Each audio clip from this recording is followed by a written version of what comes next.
What's up, fight fans? What's going on, man? The homie is back at it again. What's up to everyone out there, man? We about to get to it, man. Y'all know what it is. We talking boxing live going down, diggity down. You know what I'm saying? Let me just start off by saying this. Manny Pac-Man Pacquiao. Salute to the great Manny Pac-Man Pacquiao, who after 26 years hung up his gloves, fight fans. It's a wrap, you know what I mean? And I'm hoping that everyone that talks boxing, covers boxing, reports on boxing, whatever it is that you do, I would hope that everyone took a minute to at least honor and appreciate Manny Pacquiao. If you are one of them folks who felt like, well, you know, I don't feel like I got to talk about Manny Pacquiao. I mean, forget him. Let him go. You know, I had a few boxing fans coming through here like, let him go. Good riddance. Boom, boom, boom. You know what I mean? That is an emotional response. We need to get out of these emotional responses and these emotional feelings over these fighters. Manny Pacquiao is a great fighter. The man is an 8-division champion. I don't see nobody else imitating that, fight fans. Do y'all see any of these young boys coming along the way imitating what Manny Pacquiao did, moving through 8 divisions? Hit that thumbs up as you pull up. Do y'all see any of these young boys doing that up today or want to do that? In today's boxing game that's full of politics, politricks, and the whole 9 yards, it don't happen. Give the man his credit and respect. If you feel like you one of them people that I'm not speaking, you are an emotional boxing fan. And it's insane. The thing is, man, the crazy part about Manny Pacquiao retiring is the fact that he never got that second Floyd Mayweather fight fans. He never got it. It's crazy how both of these dudes, Floyd and Manny, both retired, walked away from the sport, and literally left about $100 million on the table. Damn. I mean, who do that? Where did they do that at? The two men literally walked away from boxing and said $100 million. Who needs it? Because everybody knows that fight would have generated at least that. At least that. I hear Floyd asking Oscar De La Hoya for $100 million. Why you ain't stepped to Manny Pacquiao like that? Do you not understand that investors would have came from every corner of the globe if you would have stepped to the table, Floyd? But why you didn't, I don't know. Whatever. Maybe Floyd don't want him to take it away from him. That's like Marquez did. I don't know. But that's crazy how folks can walk out of the sport and leave $100 million on the table. Salute to the men, man. Salute to both of them. A lot of the fight fans are asking me, like, yo, man, who do you think was the greatest between Floyd and Manny? I always say skills pay the bills for me. Floyd beat Manny. Floyd went undefeated and fought just as good a competition. May not move through as many weight classes. What, for Floyd it was 5. For Manny it was 8. But skills pay the bills. But that doesn't diminish Manny Pacquiao. Don't get it twisted. I might say Floyd is better because Floyd beat him. And Floyd had the better skills. Maybe the more talented fighter. But that doesn't diminish Manny Pacquiao 1 second. Manny Pacquiao is a fighter's fighter. Meaning win, lose, or draw. You want to see him fight no matter what. I can't recall one boring Manny Pacquiao fight. Give me one. I can't recall one. The most boringest Manny Pacquiao fight that I can think of was Manny Pacquiao versus Joshua Clottey. And that's because Joshua Clottey just didn't let his hands go. That technically was supposed to be Floyd. Salute to the fam sliding on through. Thumbs up as you pull up. So I want to say Manny Pacquiao is a hell of a fighter. He reached fighter of the decade. And truth be told, no matter how many times Pacquiao would have lost, I would have paid for all of his pay-per-views over and over again because he ain't giving me no boring fights. And he's willing to fight everyone. Damn, we don't get fighters like that no more, man. We don't get that shit no more. All we get is a bunch of divas. All we get is a bunch of fluff. All we get is a bunch of characters. But I can tell you one dude who never knew how to act like a character, and that was Manny Pacquiao. It didn't happen. He was always Manny. My favorite Manny Pacquiao fight of all time, fight fans. Manny Pacquiao versus Juan Manuel Marquez 2. My absolute freaking favorite fight. The ebb and flow of that fight. The back and forth of that fight. The drama, the action, the knockdowns. For Marquez to get himself back into that fight. The back and forth. That was an epic ass fight. The Morales trilogies. The Barrera fights. The De La Hoya, unbelievable De La Hoya fight when he went all the way up in weight. The Cotto fight. He wasn't supposed to win that. The Margarito fight. This little ass dude. Man, shit. I'm gonna miss this dude, dog. Y'all can sit down and act emotional all y'all want to and say, I'm not giving Manny Pacquiao a send-off. You ain't a boxing fan. You don't send Manny Pacquiao off. You ain't a boxing fan. You an emotional man fan that, truth be told, to some degree, can be honestly argued to hurt the sport. It is what it is. We gonna miss Manny. I see y'all real soon, man. Let's get to work and salute to the fam all day.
Yes, sir. Yes, sir. Yes, sir. Welcome back, fight fans. Once again, it is an honor and a pleasure. Hold on. I did that a little wrong. Salute to the fam. MainmanMademan in the building. Y'all know how I get down. We talking boxing, man. Once again, it's on, man. Once again, it is an honor and a pleasure. I repeat, an honor and a pleasure to rock out with the boxing fam and the boxing fans. It's Thursday. So you know what that means. It's our time now, man. Y'all already know what it is, man. Salute to the fam that's on deck, man. I see y'all, man. I see y'all, man. What's up, man? D-Lo 44 Boxing, man. What's good with you, man? My brother is on deck. What's up with you, man? I can't call it, bro. I might spoil it, you know what I'm saying? Boxing Hog 28 in the building. What's up, man? Hey, what's up with you? Kendrick Taylor, I see you, man. Double M, what's up, man? You know, chillin'. Chin Smoke, what's going on? Chin Smoke, my brother Chin Smoke, rolling with the homie tonight. That's what's up, man. That's what's up. Boxing Hog 28 says, man, I think Floyd wants Oscar because he knows that he is completely shot and has been partying too much to the point that his body won't be able to keep up. And honestly, I think that he's mad at Manny for making. I think you stop right there, Boxing. Making excuses when he lost. Really pissed. Floyd off to where I don't think that he will ever respect Manny ever again. Wow, bro, that's crazy to say that, bro. I mean, I hope that ain't the case. You know what I'm saying? I hope Floyd, man. I would think that Floyd has to respect Manny. I mean, at the end of the day, there was nobody who was more of a bigger rival probably for Floyd than Manny Pacquiao. I mean, that was a build-up that went on for 5 years, and Manny kept on winning. Manny was the only person of possibly Floyd's era that could have, as a dance partner, that could have brought him as much money and notoriety as it came with that damn fight. That fight is in the history books as the biggest fight ever. Oscar couldn't even do that. Oscar and Floyd had it at first, and then till he fought Manny, and then Manny and Floyd took that joint over. So at the end of the day, man, I would think from at least a draw or an earning perspective, Floyd would have to at least respect that. You know what I'm saying? I mean, maybe he didn't respect the fight much, but I'm sure he respects Manny. You know what I'm saying? Real spill, man. What's up, Muhammad Hamatola? Salute to my brother Muhammad Hamatola on deck. I see you, man. Salute, main man, and chat fam. Salute to my brother Muhammad Hamatola. Hey, man, Muhammad Hamatola, that was an awesome article you had wrote over there on Boxing News 24, bro. I just got finished reading it a little while ago, man, about Canelo Alvarez. So salute to you, bro. And you put that article, man. Yeah, you put pen to pad on that one, bro. You broke down those points clear, precise, the whole 9 yards, man. Great reporting on Canelo Alvarez when he, got offended by the MF word and he tried to take it to a whole nother arena. You know what I'm saying? Bro, you broke that thing down perfectly, man. Salute to my brother Muhammad Hamatola, man. I see you, man. Boxing Hog says, I love Manny too, but I question his sportsmanship. It seems like it was hard for him to just accept when he lost or was in a bad situation. That may be how you might want to, remember him. I just look at it like, though, when it's his last days, when he about to call it quits, I mean, he's retiring. It's over for him. That stuff right there is just, to me, water under the bridge, man. I mean, you got to remember the good times at times like this. I got to remember the memorable fights, the trilogies. You know what I mean? The fact that he moved through 8 weight classes. The fact that he never ran from no one from those weight classes. The fact that he is from a previous era and beating up the young boys in today's era.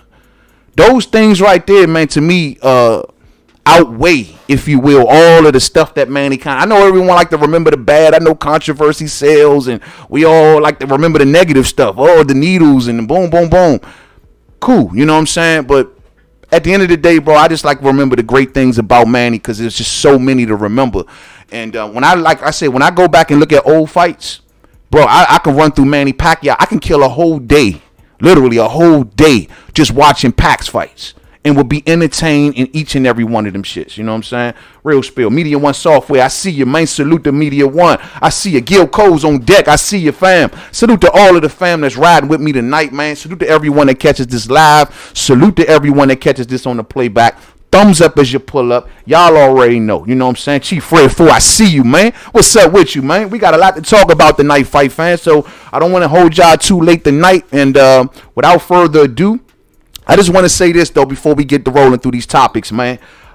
Just know that whenever I say, we talking boxing, y'all know I coined that for the most part. I've been saying that phrase for years. You know what I'm saying? That's been like my calling card. Everyone knows when you talk about Main Man, he gonna say we talking boxing. Everyone knows that.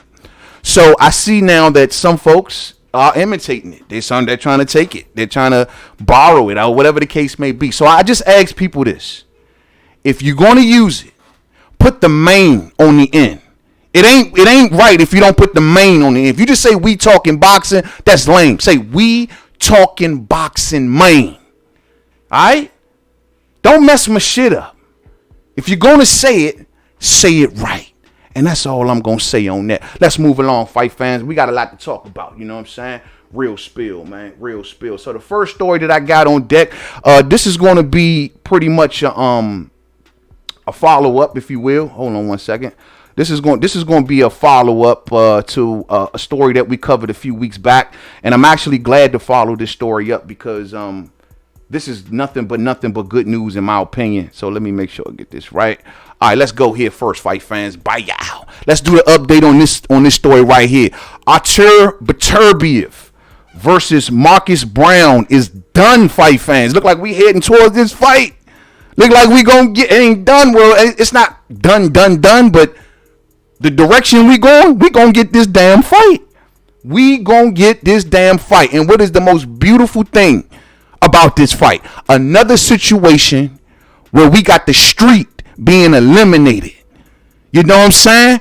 Just like Terence Crawford and Shawn Porter. Street disappeared, right?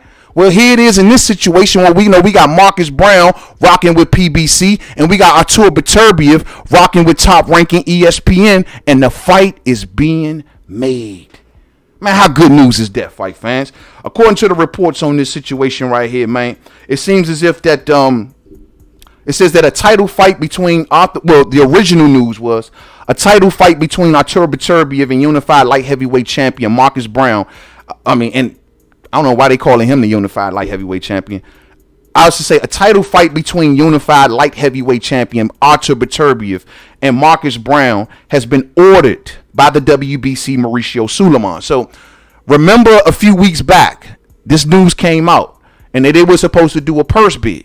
The WBC ordered the fight between Brown and Beterbiev for a purse bid. And the purse bid originally was scheduled, I believe it was for September the 17th.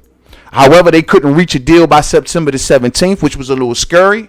And so they asked for an extension and stretch it out to September the 28th. Right? They get the extension, just like Porter and Crawford. They get the extension, and now it's being reported that we got a deal. It looks like Top Rank and ESPN has won the purse bid in this situation, and we're moving forward. It says that the Top Rank promotion has won the fight between Beterbiev and Marcus Brown. It says that the winning bid was $1.1 million. So these two want to split down $1.1 million. Boy, Bob Arum is the cheapest dude. That dude cheap. You got a unified champion right here, dog. You got a unified. He got the WBC and he got the WBO at 175. And you only offer a purse bid of $1.1 million that they both gonna have to split. The fight ain't going on pay-per-view. There ain't gonna be no back-end money. You can forget about giving them any gate money. Y'all know Bob ain't going like that. You mean to tell me you got a unified champion? And so out of 1.1 million, which I ain't got 1.1 million, but out of 1.1 million, you split it between what? He gonna get what, 600, 700,000? He gonna get 300, 400,000? That's all a unified champion draw. I guess that's what happens when you get you fighting all of these Euro bums, you know what I'm saying? But at the end of the day, man, I'm looking forward to this fight for another reason because, quite honestly, I'm not the biggest believer in Marcus Brown. I've been telling y'all that. I'm not the biggest believer in Marcus Brown whatsoever. I thought Badu Jack, if he wouldn't have never got busted open the way he did, he would have beat Brown. I thought so. Just never a big fan. A lot of people say he should have grown on me, but nah, not really. You know what I'm saying? I know he's from the East Coast and all that good stuff, but don't mean shit. You know what I'm saying? At the end of the day, I'm just not a believer. I thought he got a gift in the past, and I've been wanting to see how good he really, really is. Well, this fight should tell me everything I need to know. Same goes for Artur Beterbiev. A lot of people give him a lot of credit, and they say he is so dangerous and so strong. The question I ask is who he beat. They say, well, he beat Vosdick, which I'm more than happy that he beat Vosdick because of what Vosdick did to Adonis Stevenson. But at the end of the day, that's all we got. Where's the Bivol fight? Where's the Kovalev fight? We ain't got none of that to make no kind of measurements. All we got is Vosdick. And y'all telling me this man is the shit and everything else because he beat Vosdick. So I want to know how good Beterbiev really is. Because for whatever reason, like I said, we ain't getting Bivol. We ain't got Zerto. We ain't got Joe Smith. We ain't got none of these dudes at 175 for Beterbiev. And he's been there since forever. 175 was a stern contest for so long. But everyone has crowned this guy as the best thing at 75. I think it's Bivol. I think Bivol dusts all these dudes, including Beterbiev. I think it's Bivol all day.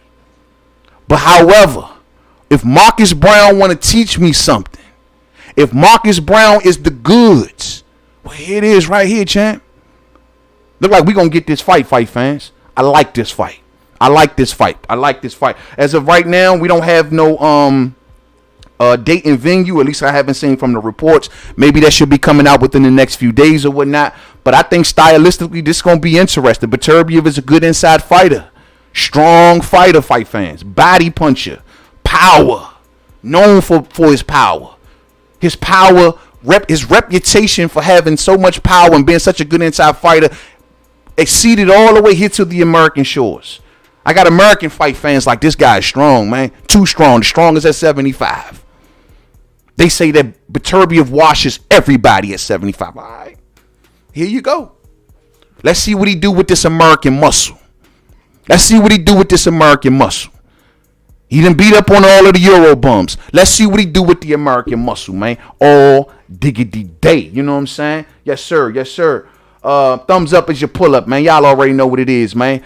Muhammad says, yo, man, I'm glad that you liked the article on Boxing 24. Coming from you, it's an honor, and I appreciate it, fam. Hey, man, all day, bro. I read it word for word, man, and I couldn't been more happy to see your name right there, man. When I saw that, I said, look at this, man. This man got game.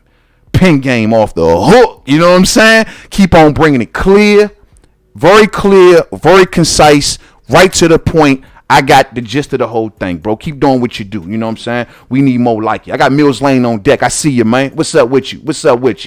Muhammad Hamatola says, how come Arum never mentions the money he lost on Tyson Fury, but he's quick to diss Bud, who brings him the highest ratings on ESPN? I never understood that, man. That has always been a head scratcher for me. Dissing Bud, he can't draw, he can't sell, when everyone in the boxing community knows that the reason that Top Rank was able to walk over to the ESPN is because they had a Bud Crawford. Everyone knows that. You know what I mean? Just like I knew it was all smoke and mirrors, Muhammad. So it was all BS. Because at the end of the day, look at what's going on with Bud now. The man is getting a huge payday. So is his opponent in Shawn Porter. And it's looking like to me that Bob Arum is all of a sudden acting nice to Crawford when he's supposed to walk out the door. What's up with that? Funny, huh? Funny. Bob is terrible, man. But I think what Bob was doing was trying to drop Crawford's stock before Crawford walked out the door. That's what Bob was doing. He was trying. See, Tyson Fury ain't on his last fight yet. You know what I'm saying? Tyson Fury got one more fight with Bob after this. Crawford was rumored to be, is said to be on his last fight with Top Rank. So before Bob was going to let Crawford just walk away as this popular fighter and everything, he was dropping his stock. That's disgusting, man. The same way he tried to do Manny Pacquiao. Disgusting. Manny Pacquiao leave Bob making phone calls all around the globe. Don't give Manny a fight. Shut it down.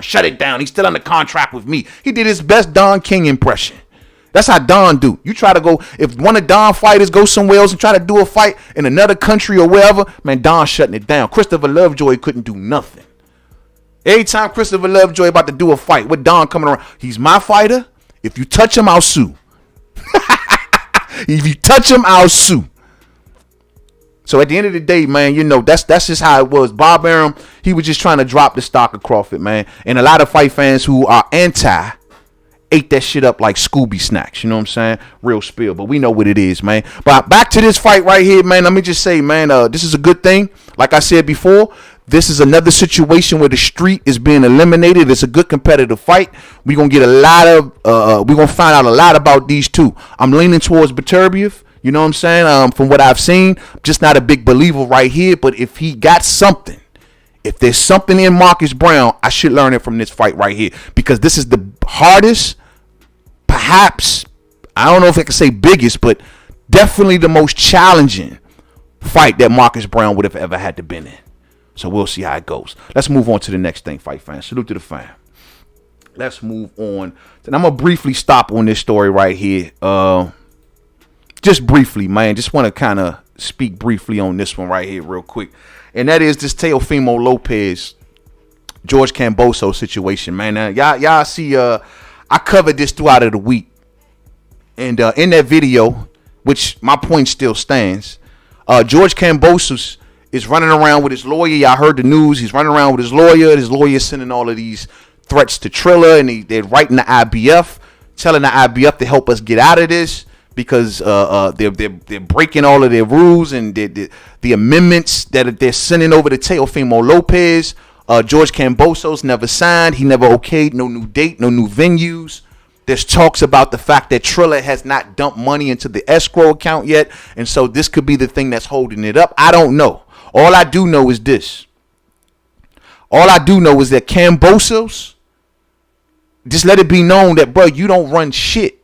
You know what I'm saying? Like, hey, look, at the end of the day, you getting the biggest payday of your career. From what I hear coming from Triller and Kavanaugh, they're saying that, look, we giving you 10 times your biggest payday. We're making $2.5 million. They never said anything about taking your purse unless it's something he knows that we don't know. I get it. The Mike Tyson stuff that went down. This ain't that. This is something different. Contracts are contracts. Now, if they're telling him to sign something without dumping the money in the escrow, oh, hell nah. I'm going to tell you that straight like that. And hell nah. Show me the money, shawty. I don't do nothing without the money being shown. Hell nah. But at the end of the day, if it's nothing beyond that, yo, Camboso, sit down and shut the hell up, bro. You don't run nothing. No one knows you, bro. No one checking for you. You fighting Teo. Teo ain't fighting you. You fighting Teo. Teo the king. Just because Teo kicks and scream don't mean you can kick and scream. You don't got that same leverage. You just make your $2.5 million. No one said, where was you kicking and screaming when they were talking about bringing the fight to Australia? You was all down for it then, wasn't you? Oh, yeah, bring it to Australia. Yeah, let them quarantine for 14 days. You was all down for it. You ain't have a word to say. Even when they were going to do it this coming Monday. You ain't have it. Now all of a sudden you cool with the Monday date. Who the hell is cool with going head to head with Monday Night Football? Who the hell is cool with that? That was the dumbest move from Triller from jump. And whoever was telling Triller to move this fight date to October the 4th got to be the dumbest boxing insider that I've ever heard. Everyone knew you don't rumble with Monday Night Football. That's a no-no. There's no sport on the planet in America that can rumble with Monday Night Football. I don't care unless you're talking like the World Series or the Stanley Cup or some shit like that. Like, ain't nothing rumbling with Monday Night Football. So they should have known this. And George Cambosos, you shouldn't want to fight on that night anyway. Unless it's a money thing. Which, like I said before, I just don't know how deep that really is. All I listen to is the complaints from his lawyer, and they're complaining about the venue. They're complaining about the date and the deadline and all of this other stuff. Triller is saying that George Cambosos wants an additional $380,000 for whatever reason. I don't know. This is a mess. This is a shit show. I'm over this fight. I'm over it. I got Teo stopping this dude in like 5 rounds either way.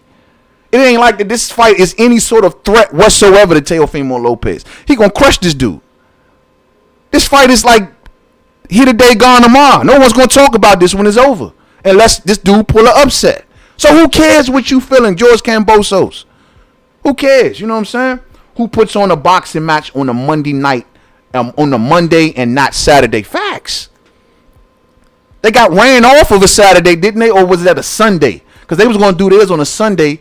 And Floyd, when Floyd did what the Jake Paul thing, was that on a Saturday? They let Floyd run them off of a date. I mean, Triller, look, just do it and get it over with. If not, then pass it to the next man. And let's see how George Cambosos feels then when he's making significantly less money. Because if it goes to Eddie, you ain't making shit, Cambosos. And if it goes to Bob, you might well don't even come to the fight. Look what Bob doing with Marcus Brown and Beterbiev. He giving them $1.1 million to break down. What do you think he gonna give y'all? I forgot what Bob's bid was for this, but I know it was real low. I remember it being real low. So you keep running your mouth, Cambosos, and y'all gonna end up on ESPN under Top Rank, and you ain't gonna be making nothing, and you gonna get your ass whooped on Top Rank for nothing after all of this posturing. Man, just shut up. You are the challenger. You try and get your money. You just make sure that Triller got that money in escrow. You know what I'm saying? And Triller gonna have that money on time. If not, if it becomes a money thing, which I have yet to hear your lawyer say, what was his name? Greg Smith or something like that? According to the reports, I have not heard his lawyer mention nothing about the money. I just heard him talking about the date, the venue, and truth be told, I don't know how much of an argument they got on the date, because remember, the IBF ruled when Teo was kicking and screaming that this fight has to happen by October the 17th. Well, they're talking about putting this fight on the 16th. So they're well within their purview of the IBF. I'm just saying. The IBF said, long as this fight is done by October the 17th, shit, it is what it is. So we'll see. We'll see, man. If not, fuck it. Just get this mandatory over with. Free Teo. Hashtag free Teo. I'm tired of this fight. I really am. When he gonna destroy this man anyway? Free Teo. Teo got things to do. If Teo can free up, we can get him maybe against somebody else at 35. If not, let him go on up and see what's up with Josh. But right now, wasting time with your ass, Cambosos, ain't nothing but a waste of time and space, bro. Get it over with. After all of this posturing, you better put in a hell of a good performance. And we all gonna be watching all day. You know what I'm saying? I don't know who do this, man. DJ Zion Love, my brother Zion, what's up, man? What's up, man? Salute to you, man. Salute to you, man. I'm just chilling. You know what I'm saying? Media One Software says, does Triller got any real good money? I mean, don't know. It seems a little shaky, but I mean, for them to be pressing Jake Paul to come back, that speaks volumes. That lets me know what they doing ain't working. They got the wrong people over there trying to tell them how to navigate boxing. They got the wrong people. I don't know if it was the guy Peter Khan, Camboso's manager. He was supposed to be the suit over there helping them guide them through this, right? Well, he's giving them terrible advice. Anyone who told them to put a fight on Monday night, but they should be fired instantly. Especially if you put down any money to book the venue. Man, they'd have been fired. I'd have been like, who suggested that shit to me? Clearly, Kavanaugh don't know what he doing. He don't have a clue on what he doing. He got to somebody else is making this, giving him bad advice. How the hell we thought that this fight was gonna go to Australia? Who do you think led the charge in that? That was Cambosos' manager. It had to be Peter Khan.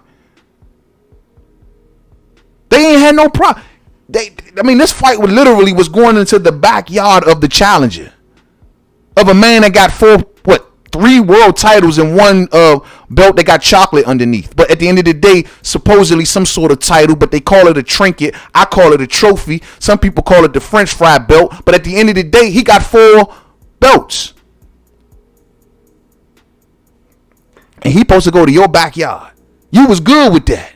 Nah, we ain't going like that. You know what I'm saying? You the challenger. You are nobody, Cambosos. Make your $2.5 million. Give your best effort. Try to get those belts. Because if you don't, after all of this posturing, you're going to be left in the dustbin, homeboy. And that's real spill. You know what I'm saying? That's real spill. Says he controlled Porter while he's getting rolled over. That must be Mike. That must be Mike. Mike, what's up with you, man? What's up with you? Yeah, he trolling your man. Talking about some Julio Diaz and Paulie Malignaggi. Y'all don't think that was by design? We gonna get there. What's up with you, Mike? You ready to come on through here and give me hell tonight, Mike? What you talking about? You know what I'm saying? But at the end of the day, fight fans, this is what it is. You know what I'm saying? We're gonna move forward from this, but it is what it is. Get it over with. I'm sick of talking about it. My videos on it is getting like, I really don't even want to do them no more, because it's like, what else is there to say? All we doing is covering crap of this fight. We ain't talking no styles. We ain't talking nothing. All we talking is crap. So let's move right along. You know what I'm saying? And that's just how I feel about that situation. Let's go to the next thing, shall we? Let's go to the next thing, man. Let's go to the next thing. Let's see what we got. Hold on, fight fans. I can't see hey, man, my eyes are getting bad, y'all. I think because I'm getting a little older, man. You're watching too many damn screens, you know what I'm saying? Real spill. All right, let's move on to this right here. Watching too many screens. It seems as if Anthony Joshua has now came out on his social media. And he has told everybody per his Twitter, as you can see right here, that he has watched the fight and he has analyzed it. He says, I've watched the fight, analyzed it, my preparations, and identified my mistakes. I've learned my lesson. Thanks for sending love and checking in. Don't worry about me. My spirit is strong. I like that.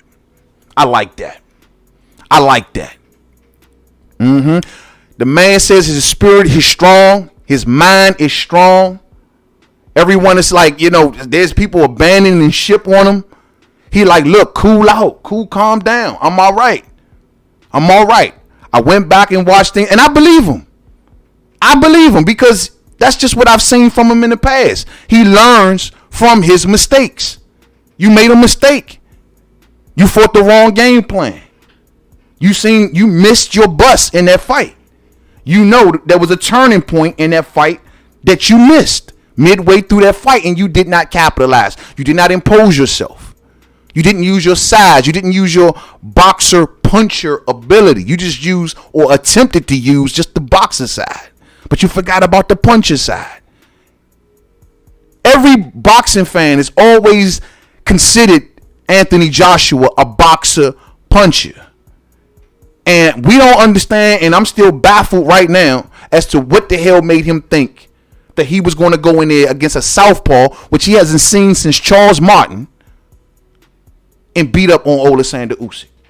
Like I told y'all, fight fan, I got no problem with the early boxing. The first 4 rounds, him trying to fill himself out, work his jab, control his pace for the second half of the fight. I got no problem with that. My problem is you did it every single round. Every single round. No turn, no adjustment, nothing. No body work. You doing a lot of the same stuff that he was trying to do. And that was when my problem came in that. So it's good to know that he learned his lesson. Now, and look, a lot of the fans been coming through like, yo, man. It's almost like you ain't giving Oleksandr Usyk no credit. It's like you got a lot of bad stuff to say about Oleksandr Usyk. Look, man, I'm going to tell y'all straight like this. I got nothing but love for Oleksandr Usyk. I respect Oleksandr Usyk. All you got to do is YouTube MainmanMademan and Oleksandr Usyk, and you'll see that every video that I've ever made on Usyk has been nothing but positive. I got nothing bad to say about Usyk. I'm just of the realization of the situation. Me and guys like Johnny Nelson, because I was listening to Johnny Nelson get into it with the guy from Sky Sports, the head of Sky Sports. What's his name? Is it Booth? Is it Adam Booth or is it Smith? Adam Smith, one of them dudes, the head of Sky Sports. I'm listening to their debate, and I'm feeling what Johnny Nelson is saying, and I'm with him on this. It ain't the fact that we down in Usyk. It's just that everybody had this reaction like Usyk was this new boxing god. And I'm not that impressed from a heavyweight that likes to play pity pat, that likes to play Miss Mary Mack. Pity pat. I don't want to see no heavyweight pity patting. He is pity pat Usyk. And I don't want to see that as the heavyweight. So I think that I don't know how long that's going to last. That ain't going to last long. Nobody want to see no twinkle toes as heavyweights. Nobody don't want to see no damn pity patting as heavyweight. This man don't speak no English. He ain't got no high profile, nothing. And he going to come in here, disrupt the party between AJ, Fury, and Wilder. Oh, hell nah. Those are spectacles. Those are huge events. Usyk don't even speak English. Between fights, you ain't even going to see Oleksandr Usyk. He going to go back to the Ukraine and hide out until it's time for his next fight. We ain't going to see him nothing. He ain't going to raise his profile, nothing. His style is a scooting style. In the heavyweights, what you hit, you destroy. What you hit, you destroy. You don't play Miss Murray Mack, all dressed in not pity patting and shit. Like, I'm sick of. I don't do the pity patting as a heavyweight. I'm sorry. Y'all be like, man, well, he's so skilled. He's skilled. Okay, cool. All of that skill at the heavyweight division disappears with a right hand. A right hand ends all of this pity pat bullshit. A right hand from Deontay Wilder ends all of this pity pat bull crap. You know what I'm saying? And that's my whole point. I don't want to see it. I don't think a fight between the rest of Usyk and the rest of them is that competitive. I just think that this dude was a lunchbox the other night. What the hell was he trying to do? But he was a lunchbox. But I ain't got nothing against Usyk. I think he is tremendously skilled. I think that as a cruiserweight, he was next to Evander Holyfield. It can be argued he was the next greatest cruiserweight. I mean, it can be argued that. I don't take nothing away from him. His victories over Michael Hunter, his victories over Chisora and Doritos and all of those other dudes, cool. Bellew, that's great. You step in the ring with Bomb Squad with all of that pity pat crap, and you can get your motherfucking head knocked off. That's my point, fight fans. So I'm just not a big on that style at heavyweight. At least in Tyson Fury's case, if he gonna play boxer, Tyson gonna still get rough with you at times throughout the fight. He gonna lean on you. He gonna rough you up. You know what I'm saying? He gonna do the whole night. He gonna do some little cheating tactics, rabbit punches like he did against Wilder in that second fight. How many rabbit punches was that? I think somebody said he threw like 353 rabbit punches or something like that. Yep, they did. They did tell me that. But at the end of the day, the point I'm making is that Tyson is going to fight like a heavyweight at some portion of the fight. Deontay Wilder is going to fight like a heavyweight at some portion of the fight. Even Chisora, even Dillian White, you know what I'm saying? All of these dudes, they fight like heavyweights until little ass Usyk get up there who don't give a damn about boxing. All right, when he just want to come and make his money and go back to the Ukraine, you don't see him again. His little arrogant ass. No. He wants to come and play pity pat. Don't ask me for no pay-per-view dollars, homeboy. If you going to come through here with the pity pat. That's all I'm saying. But you going to come and ask everybody for pay-per-view dollars. Who the fuck going to pay pay-per-view dollars for pity pat? Nobody pays pay-per-view money for pity pat. So it is what it is, man. You know what I mean? And that's my whole point. But let's push this a little further, shall we? Let's push this a little further. Now, the thing is that the other day I did a video and we asked about Eddie Hearn because Eddie Hearn has some things to say about Deontay Wilder, right?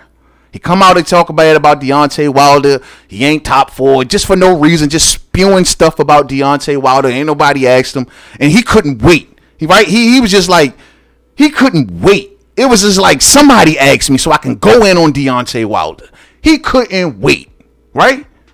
And so my counter, because Deontay Wilder got things to do. He's training. You know, he's getting ready for a fight. Him and Malik Scott ain't thinking about this dude. You know what I'm saying? Now, if this dude has something to say, that's one thing. But no one cares about what the suit got to say. Not when they preparing for the biggest fight of their career.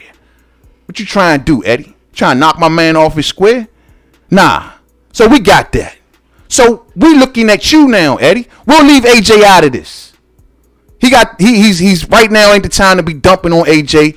I feel just like the fighters feel, like Tyson Fury felt, like I heard a lot of fighters say at this point. Ain't nobody interested in dumping on AJ right now when he at his lowest. I could. Lord knows. I can't sit back and act like there ain't something in me saying go in on this dude after all of the crap we've been through the years. But I ain't going to take the low-hanging fruit. Besides, my man Bomb Squad, he got the win right now. I don't need that kind of energy right now if my man can't get it did. So we're going to wait. But the thing is, we looking at you now, Eddie. So guess what? What's up with you? What's up with you? You know what I'm saying? So we're going to take it to the suit arena. Like I told y'all in the video.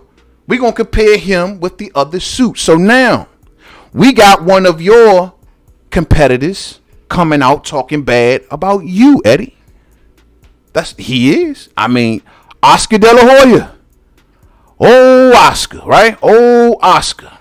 Jumping out there. Now, I told everybody that if Anthony Joshua loses this next fight, where would this put Hearn? This is his spectacle.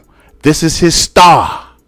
This is the one that's supposed to lead the stable and bring everyone else up. This is the one you put at the top of the ticket. At the top of the ticket. So everyone else can get a little light. You know what I'm saying? But without this light at the top of the ticket, where you go? Who else do you got, Eddie? Conor Ben ain't coming. He ain't ready yet. Conor Ben still fighting guys like Adrian Granados. He's out here calling. I just looked at an article where he called out somebody. It wasn't Adrian Braun. It was somebody else. It was lower tier fighters. He ain't ready yet. Hatton's boy ain't ready. Ricky Hatton's boy ain't ready yet. Who do you got? Well, guess what? The other suits are going to start to wonder. Now, Oscar De La Hoya shooting shots at Eddie Hearn. This is Oscar's quote right here that he pulled from his social media. And according to Oscar De La Hoya, and we know Oscar and Eddie are beefing right now, he says, I'll tell you one thing. Joshua versus Usyk, which no one saw in the U.S., what's the promoter that doesn't have a clue what to do in the U.S.? I think his name is Hearn or something, said Oscar. Then Oscar comes back. Oscar comes back. And he says this. What's that? Edward Hearns? Yeah, that guy. Should effing promote in the UK. I said effing as if I ain't already been cursing. Should fucking promote in the UK. Stay away from the US. He does not know how to promote, and he proved it with who did we see fighting. The point that Oscar is trying to get to, and this is promoter warfare right here. This is Eddie's arena. All right? This is Eddie's arena right here. The point that Oscar is trying to get to, and he's trying to sting Eddie on, is the American promotion. Now he's saying, look, in the UK, you the man. Nobody can do about that. Take your ass back to the UK. Oscar's trying to reduce him to be a local yokel. You can't come over here no more, put no more shows. No one knows who you are. You are ruining Anthony Joshua's career, according to Oscar De La Hoya. So you got to ask yourself, well, Oscar's also with DAZN, just like Eddie is with DAZN. So why two promoters on the same damn network are going to head with each other like this? It would be better if they worked together, right? We could get Ryan Garcia versus Devin Haney. You know what I mean? We can get a lot of good fights. But instead they beefing.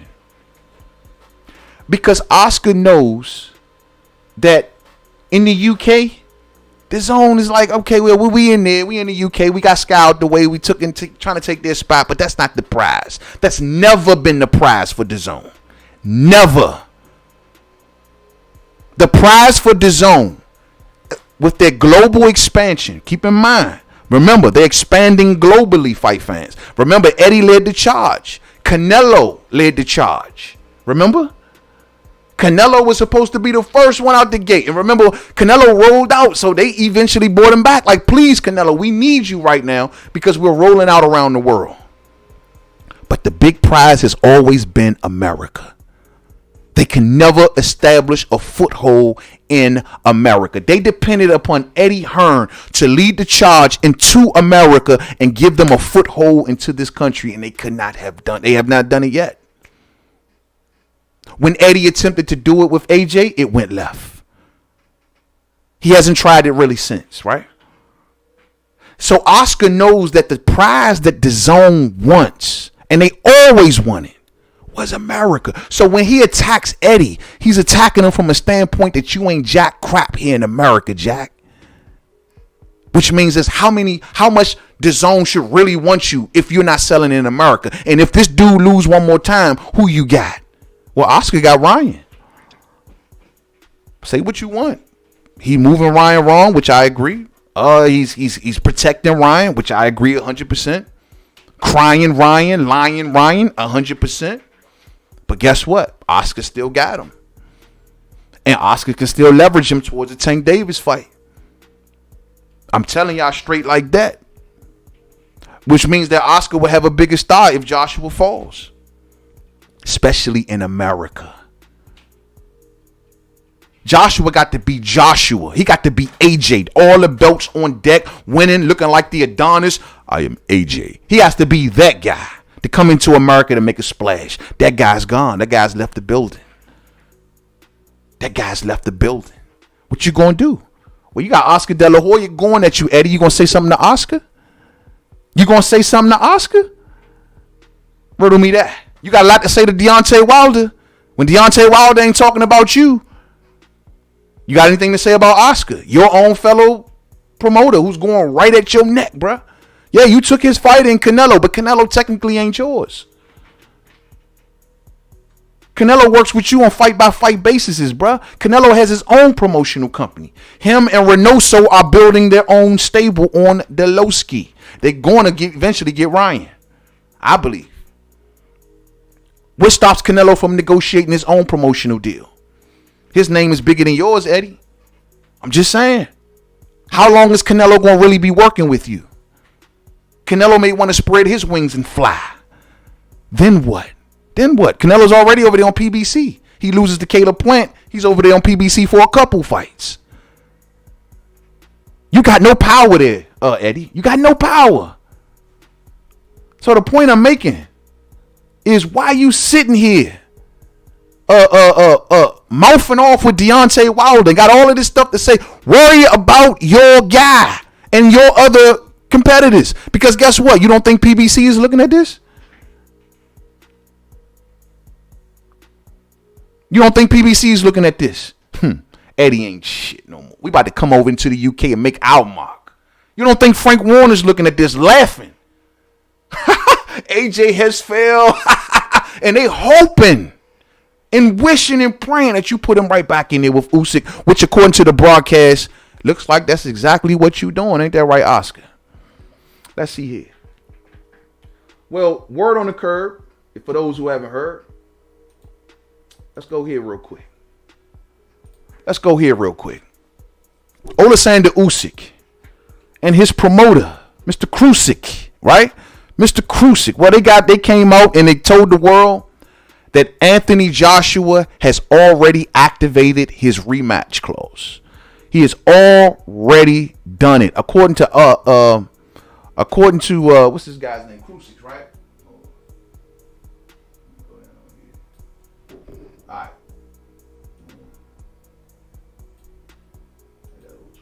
All right, according to Krusik, the promoter, and I quote, the rematch was specified in the contract and it has already been activated in principle from the side of Joshua. You got something else going? Hold on. We got another one from him. He says that, and this was the one that tripped me out, I think. Hold on. He says, it was a decision already. I think it'll happen. Only extraordinary circumstances will change it, but as of now, it would definitely happen. That's the wrong quote. Sorry about that, fight fan. That's not the one I was looking for. It was another one saying that he was shocked, pretty much saying that he was shocked that they activated it so fast. Like, they didn't sit down and think about this. Like, they activated that rematch clause immediately. Now, Joshua Nation, if you're smart and you're defending your guy, you look at this as a positive. You don't look at this as a negative. To the Joshua fans that's holding on, salute to y'all. Salute to y'all. Because y'all the ones that deserve total respect. Hang in there with your guy. Don't abandon him, man. I need to go to war with y'all soon. I need y'all for the future when we talking about Bomb Squad and Joshua. So don't abandon him yet. So when you hear about this rematch clause is already being activated, look at that as a positive. Look at it as Anthony Joshua being sure of himself and confident. Some say maybe overconfident. Some say, man, I just don't see it. I do. I told y'all before, I think there is a path for victory for Anthony Joshua. I think that small tweaks, like we always talk with Wilder and Fury. All we looking at is small tweaks here. A lot of people say, man, he should rush him, man. He should do the Dirk Shore thing. Not with that. I'm not with that. That's just me, though. I don't think that's smart whatsoever. I think that would take a lot of Anthony Joshua, and he will have to sit down for a couple rounds and recoup, which may be bad for a volume puncher like Oleksandr Usyk. It may put Joshua a little too far behind, making him feel anxious to catch up and do stupid things in the ring.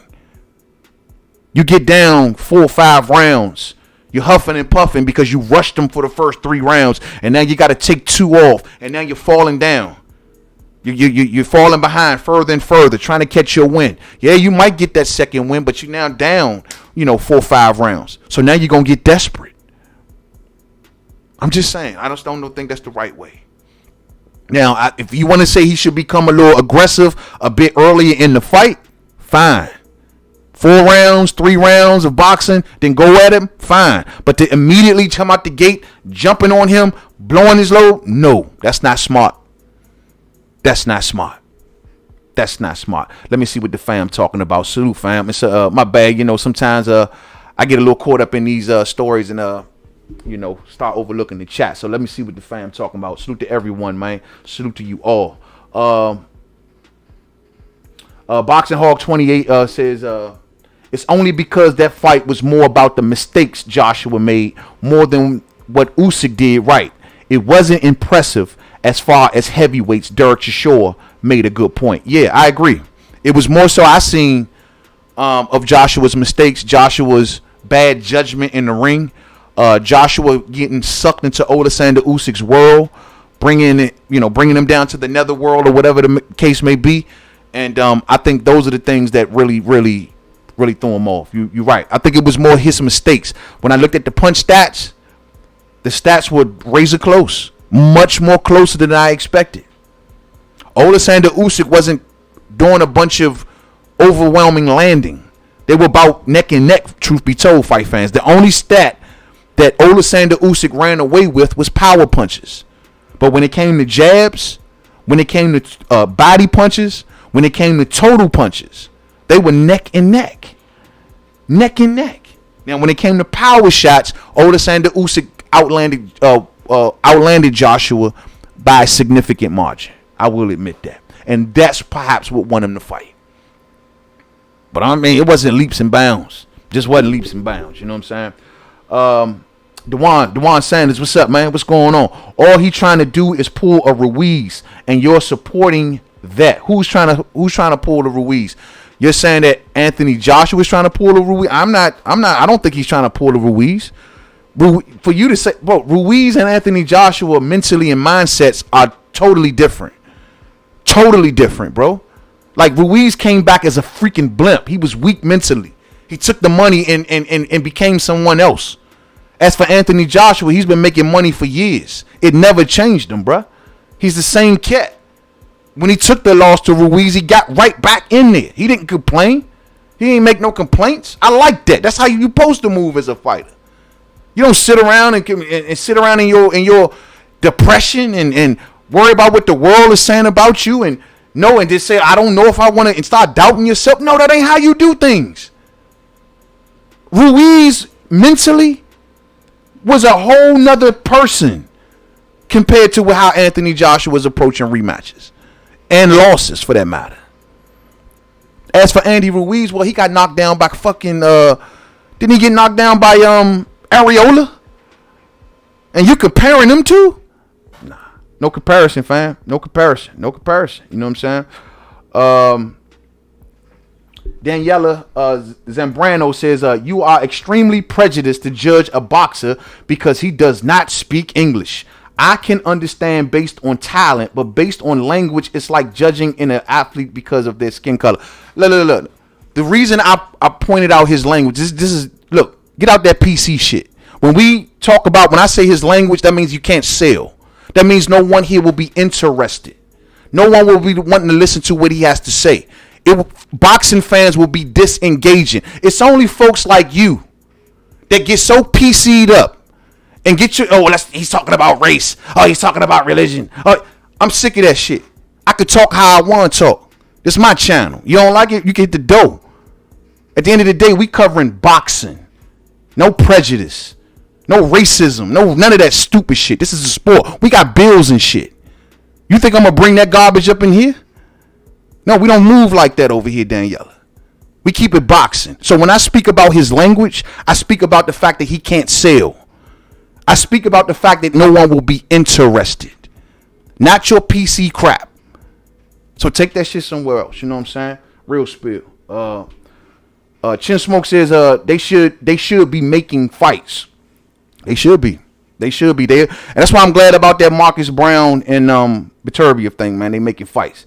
Boxing Hogs 28 says, bro, Oscar is just salty that Canelo called him the best promoter in the world. So come on, bro. You can't see that he's just bitter and jealous, and Oscar got no stars. Keep it real. He got no fighters. I'm gonna keep it real. I'm not saying that Oscar ain't bitter, and I'm definitely not saying he ain't jealous. At least from him having Canelo. I don't think he's jealous of what Eddie does in the UK, because Eddie don't do nothing here in America.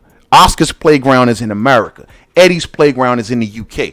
I don't think really, honestly, Oscar minds what Eddie does in the UK, because what it takes, like we always talk about, what it takes to do with 80,000 people over there only takes 10 here. So Oscar ain't really tripping. Oscar is protecting the American ground, and he's letting it be known to DAZN that the guy that y'all got, that you want to lead the charge into the country that y'all really want to make moves into, well, guess what? He ain't making no inroads there. Which technically he ain't. What is he doing with Demetrius Andrade? What is he doing with Gennady Golovkin? What is he doing with Devin Haney? What inroads in America has he made? Riddle me that. Those are American fighters with all good names. And they could be damn good fighters if you give them their dance partners. But what has he done with them? If anything, it could be argued that their stock has dropped. It can be argued, since Andrade and Devin Haney hooked up with Eddie, that they are the stepchildren of Eddie Hearn. They don't get no love. I got Demetrius Andrade fighting God knows who. Yet Gennady Golovkin is under the same umbrella. You know what I'm saying? So Eddie's American infiltration has failed miserably. That's just the facts. And DAZN wants to be successful in America. And that's what Oscar is pointing out. DAZN let it be known from jump that they always wanted to make inroads into America. They can't do it in no other sport but boxing. You might say why? Because all of these networks out here in America got the NFL, got Major League Baseball, got hockey, and all of the other major sports all locked up with exclusive rights deals. And DAZN can't break in. ESPN, all of these, they all got Fox. They got everything locked up. So the only in that they got is boxing. Now, DAZN, when it comes to around the world, oh yeah, they can get sports rights in all of these other countries. They can get baseball rights. They can get this right, all in these other countries. But when it comes to the money country in America, they can't make no inroads because it's too locked up. That's just the facts, man. And Oscar knows that. And Oscar is telling them, look, you ain't done jack in America, which is just facts. Who's Devin Haney fighting again? Riddle me that. Who's Gennady Golovkin fighting? Oh, he's waiting on Murata so he can retire and walk out the door. Who is Andre fighting? Who else do he got from American soil? Because it's like his American stable was just Matchroom Boxing USA.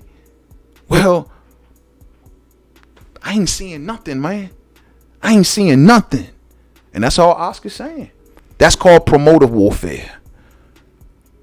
That's promoter warfare. You know what I'm saying? Real spill. Hey, Daniela, it's all love, Daniela. Don't take it personal.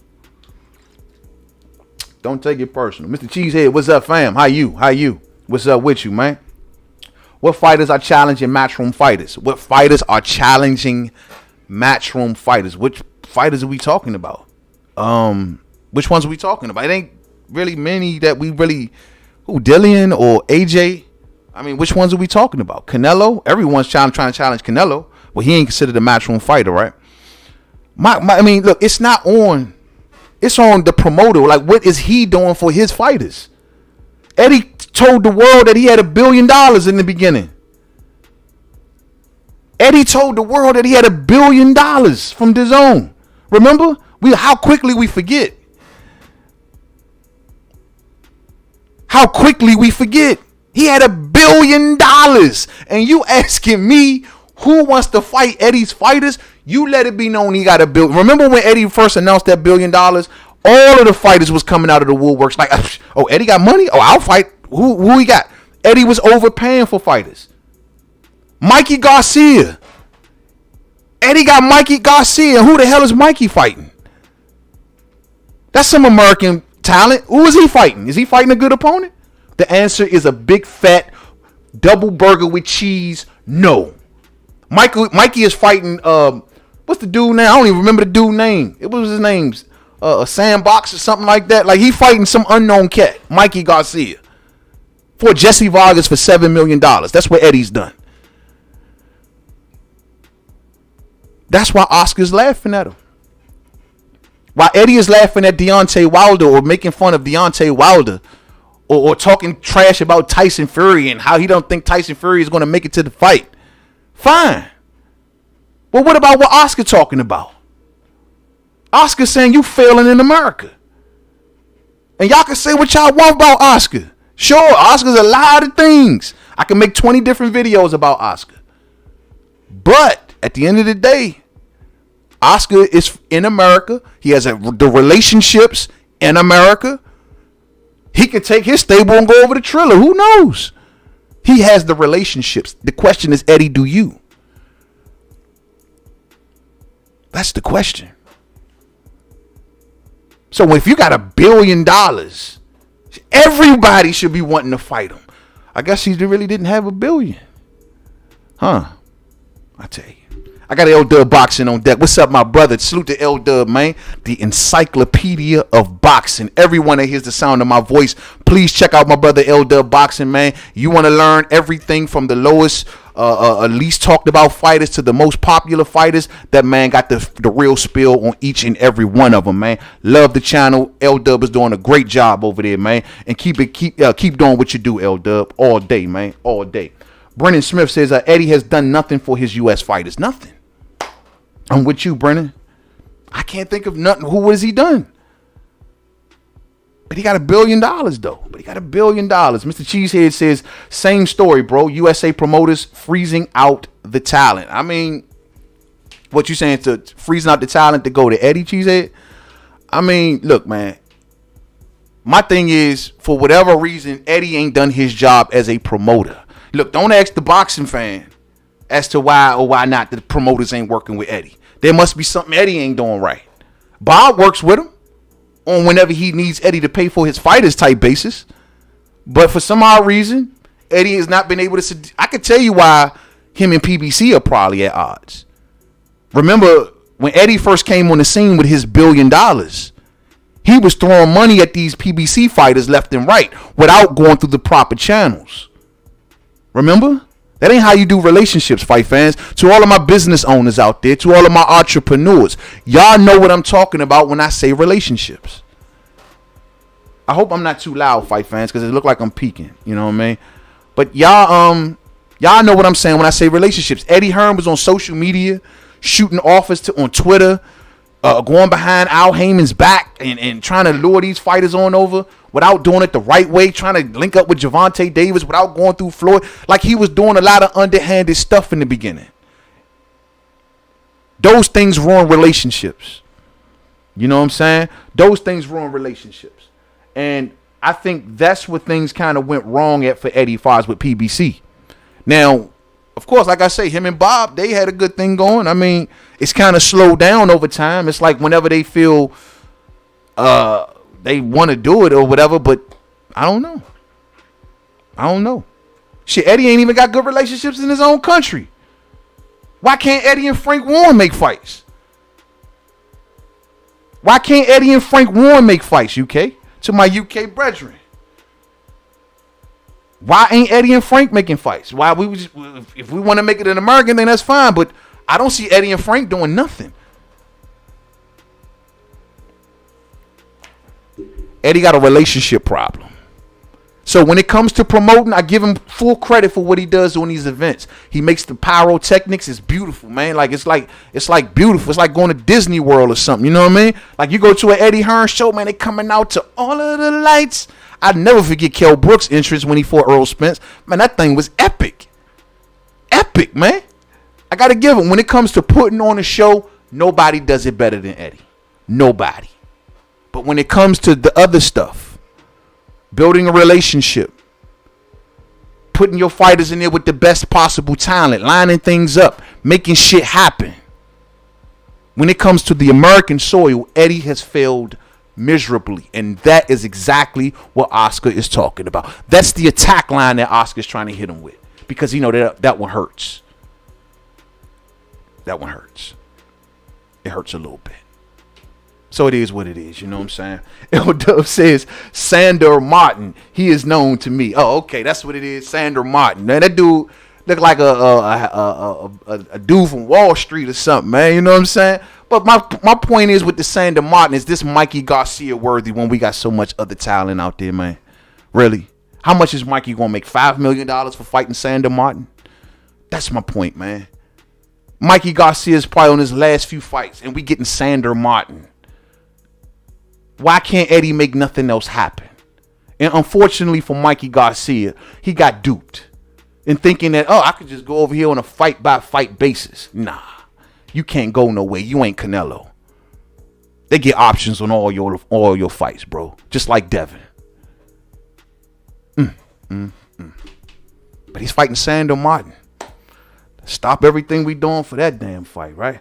Eddie said it already. I'll send Andrade over. I'm sure that he would send Haney also. But why can't he do it? Y'all keep saying he said he gonna do it, but why can't he do it? Because he ain't did his part.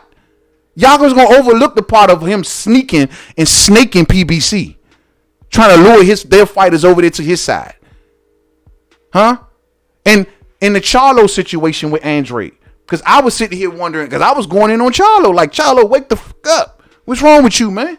We ain't seen you have a top fight in God knows how long. And you telling me Eddie Hearn is offering you all of this money to go and fight Andrade? What are you doing?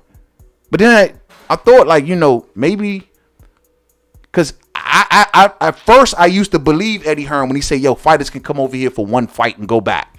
I don't believe that shit no more, because I ain't seen nobody do it. Haven't seen no one do it yet. Mikey went over, he can't leave. Devin went over, he can't leave.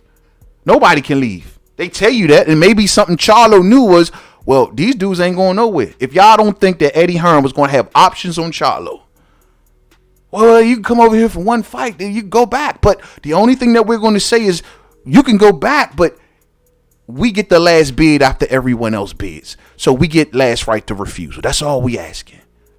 You go back over there to PBC, and everyone can bid on your fights, but we get the last bid. That's a setup, and maybe that's something that Charlo saw. I mean, that's what he's been doing. So that's Eddie's problem. That's a relationship problem. Just as good as you're supposed to promote your fighters, which, truth be told, you may put on good events, but no one here in America knows none of your fighters. It's funny how everyone in the UK know all of the fighters from over here. They know all. You know Earl Spence Jr., you know Terence Crawford, you know Gervonta Davis, you know, I can run the list down. I mean, you know Teofimo, you know them all. But you ask the American boxing fans to name 15 UK fighters, and they'll stop at 5.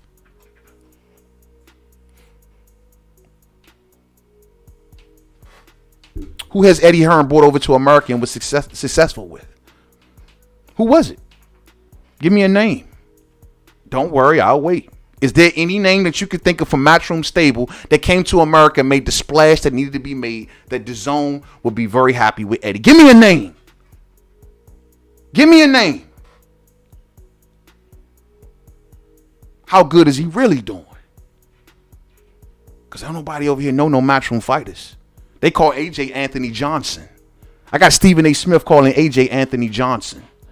I got Stephen A. Smith calling AJ Anthony Johnson fight fans. Yeah, that promoter's really doing his job. So we don't want to break Eddie down. So Eddie, be mindful when you talk about Wilder. He's a fighter. He's a boxer. Let your fighter talk about Wilder. Let AJ say all of the trash talk you want. Oh, I'll finish Wilder. I'll knock him out. That's fine. That's fair play. That's fair game. That's his arena. But this ain't yours. Your arena is right there with what Oscar's talking about. And it's funny, you ain't got nothing to say about that. That's hilarious, fight fans. Thumbs up for the homie, man. Thumbs up. I got to get one more story in, man. Yes, sir. Yes, sir. Mr. Cheesehead says, what you mean? Business is business. DAZN made a splash, and U.S. promoters felt threatened. Eddie, to me, represents the future. Oscar, Bob, and Heyman, dinosaurs, holding on to fighters like property. Hey, man, I'm not saying what they doing is right or ethical or any of that stuff. I'm just telling you that they are moving units out here in America. That, I mean, of course, this is their home country, so yeah, they got a leg up. I don't deny that. But the same way that they're moving units here in America, they're moving units in the UK also. The same can't be said about Eddie. Funny, Frank Warren is even making a better impression in America than Eddie. Frank Warren has his fighter Tyson Fury over here and been here, mingling and all that. Been out in Vegas, cooling. He been here. People know who Tyson Fury is at this point. Frank Warren has succeeded in doing such. But they don't know that about AJ like that. They think he's Anthony Johnson. Matter of fact, I can't recall another fighter that came to America under Matchroom stable outside of Kell Brook. Perhaps that was known. Amir Khan already had his name before Eddie got him. Canelo already had his name before Eddie got him. Who has Eddie built over here and sent over here to be known? Give me a name. Does anyone have one? I got boxing minds in this chat. Y'all some smart people. So I know y'all can give me a name if that name exists. Eddie gave the opportunity. Mikey took a left. Yeah, Mikey went after the money. Mikey chased at the money and overread the small print. You know what I'm saying? You know what I mean? But it is what it is. So I don't think nobody going to be able to give me that name. It didn't happen. And how many years have Eddie, since Eddie said he had $1 billion? You give PBC $1 billion. You don't think that the people in the UK gonna know who their fighters are? $1 billion. I'm just saying. Let's move on, fight fans. This is worn out is welcome. You know what I'm saying? We holler at Eddie, man. So this was interesting to talk about. So I just wanted everyone to know we're gonna put that in Eddie's arena. That's where it deserves. You know, that's where it deserves to go. You know what I'm saying? That's where it deserves to go. So let's get to this last one right here, man. And I want to talk about my main man, Bud. I got to talk about my main man, Bud Crawford. Let me see something. Now, hold on. I want to pull up this audio. Now, I'm sure y'all have heard that little clip that they did over there on ESPN, right? I'm sure y'all heard that little clip that they did over there on ESPN. So we're going to just play it, break it down, and do it that way. All right, the one that they did the other day, what was that on ESPN? It didn't take that long to do, you know what I'm saying? So it's only a 2 minute and 41 second video. Like, what the hell was that, bro? That is Top Rank being dirt cheap, telling them to cut it off at 3 minutes. We ain't got that much money to pay for more airtime. That's some cheap. This is a cheap, like, janky version of promotion, but it is what it is. Let's listen to what they saying. Crawford and the challenger, Shawn Porter, both. Gentlemen, thank you both for making this time here. Terence, let's start with you. You've wanted a big fight for a long time. What does it mean to face Shawn now? Well, what does it mean to face Shawn right now is, you know, putting that little extra stamp on being considered the best welterweight in the division. Shawn Porter has fought everybody in the division, dating back to when he was fighting the likes of Julio Diaz and, you know, Pauline Malignaggi and those type of guys. So stop right there. He says that Shawn has fought everybody in the division, which we all know that. We all give Shawn Porter full credit for his resume. It is the greatest resume out there, right? No one's, it's second to none. It's second to none, Shawn Porter's resume. Now, we just talking just the resume, like with the names on the paper. All right, we're not talking wins and losses. We're just saying the names. When it comes to wins and losses, well, you know, that just, it ain't all that. He lost to everybody. But at the end of the day, we're talking wins and losses. So he says that Shawn has fought everybody. And the names that he dropped, he says all the way back to Julio Diaz and Paulie Malignaggi. Like, yo, hold on. You don't talk about Keith. You don't talk about Earl. You don't drop their names. You say he fought Julio Diaz, because you know cats like me going to pick up on that and wonder, why did you say Julio Diaz and Paulie Malignaggi? Could it be that since they are friends, fight fans, that Bud didn't want to throw him under the bus and mention the other guys' names because he lost to him? Maybe that's what it was. maybe he mentioned Julio Diaz because Shawn Porter fought Diaz to a draw. There's no way in a million years that Bud Crawford's fight to a draw with no damn Julio Diaz. I went back and watched that fight fans. Easy work for Terence Crawford. Easy work. Now, Shawn came back and righted that wrong, right? And he beat Julio Diaz in the second fight. But the first fight, he fought him to a draw. This is the same dude that's guaranteeing victory against Terence Crawford, but you fought Julio Diaz to a damn draw. Let's just say Julio's career didn't pan out that well in a Hall of Fame way. He went on a slew of losses. But at the point I'm making to you, you fought Julio Diaz to a draw, but you guaranteeing victory, Shawn Porter? For real? So I just find it funny that he mentioned Julio Diaz, a guy that Shawn Porter fought to a draw to, and then Paulie Malignaggi, who is the weakest of the weakest of the weak. He's too weak, like 14 days, right? Weak. But you fight Paulie Malignaggi and Julio Diaz. That's amazing. And for Bud to say way back, bruh, there was a lot of space between those two fights. He fought Julio Diaz back in the day, and he fought Paulie really a couple years ago. But the Julio one was way back. So that wasn't like that was in the beginning of the time when he started fighting everybody. You overlooked Devin Alexander, you overlooked Kell Brook, and everybody else. That was before Paulie. So what did you say? Are you trying to specifically point out that he fought Julio Diaz and Paulie Malignaggi?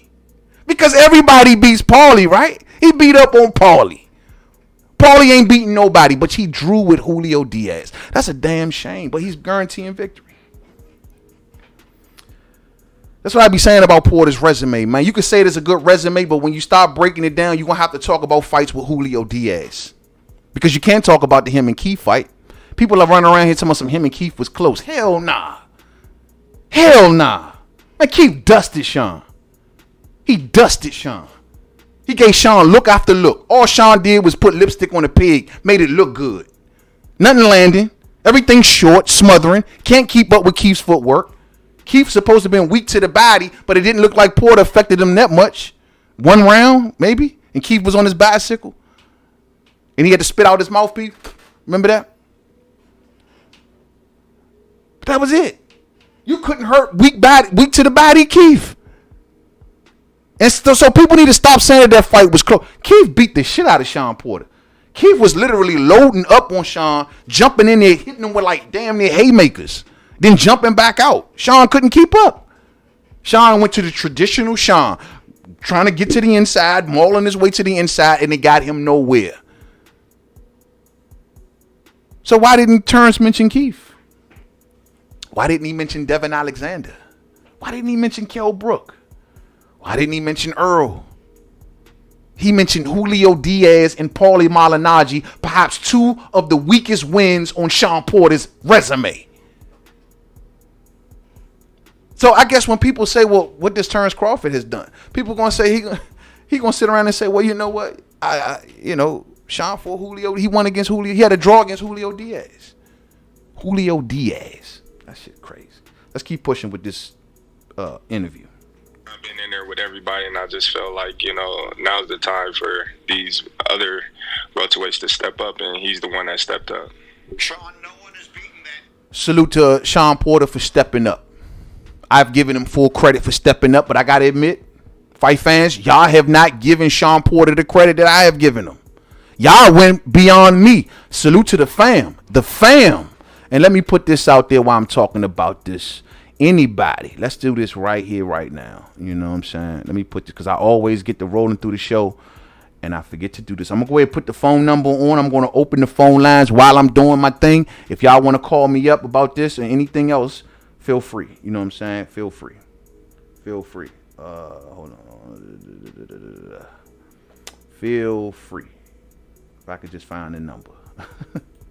There it is. Call in if you want. Keep it clean. Hold on.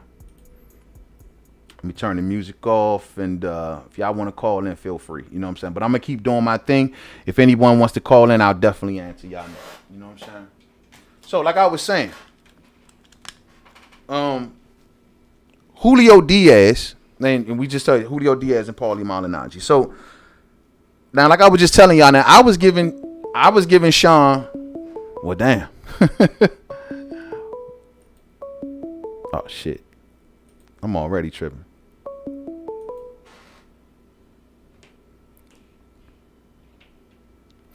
Yes, sir. Hello. Man, what's good? What's up? What's up? D-Lo 4-4 boxing on deck. What's up, fam? How you?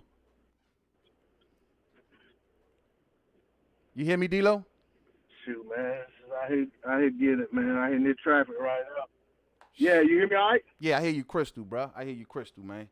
Yes, sir, man. Hey, you hear me? Yeah, I hear you clear, bro. I hear you crystal clear. Can you hear me? Okay. Yeah, what you cooking on? I had just got on the show. I had just clicked on the line. What you cooking on, man? Man, I'm talking about Bud and Porter, man. You know what I'm saying? About Hold on that. just a second. Hold on. Hey, you hear me? You hear me better now, man? I hear you crystal, bro. I hear you crystal clear. I think D-Lo on the road. I hear you clear. I hear you clear. Y'all okay, hearing fight okay. fans? Y'all hearing? Yeah, I had to get it off of that Bluetooth, man. My bad. It's all good. But yeah, man. All right. Yeah, but I was just saying, man. I heard you talking about you gave Porter his credit for stepping up. Mm-hmm. Man, I tell you, man, it's disheartening when you got so many people who clamor all the time about want to see, certain type fights, want to see certain type fighters put in certain situations and on shows to hold their own together. You know what I'm saying? To build together, and we're gonna support them. Right. But then when it happens, you got the same people running around trying to tear it down and talk down on the event, talking down on the two fighters. He finally stepped up. You know what I'm saying? Or he only taking the fight because he being made to take the fight, or he only taking the fight because he ain't got no other options over there because Keith Thurman coming off a loss. Or this, man, like get a guy that just do. You know what I'm saying? You ain't got to put no cables on it. You ain't got to give them nothing extra. But get a dude they just do, man. You know what I'm saying? And I'm not talking about you. You know that. Yeah. But I'm just saying in general. And it's just crazy, man. You know what I'm saying? And then it's like even they already ready to take credit away from either guy if they get a win. You know? Yeah, exactly. Like, I hate that. You can already hear the dismissal and watering down. Yeah, I mean it's crazy, man. Like, these ain't neither one of these guys thus far in their career got nothing to hang their head about. Right. Both of these guys done had a great career. If neither one of them didn't fight again from this moment on, they done had a solid career that a lot of guys who entered the sport of boxing could only wish to have. But then you got these buffoons running around here.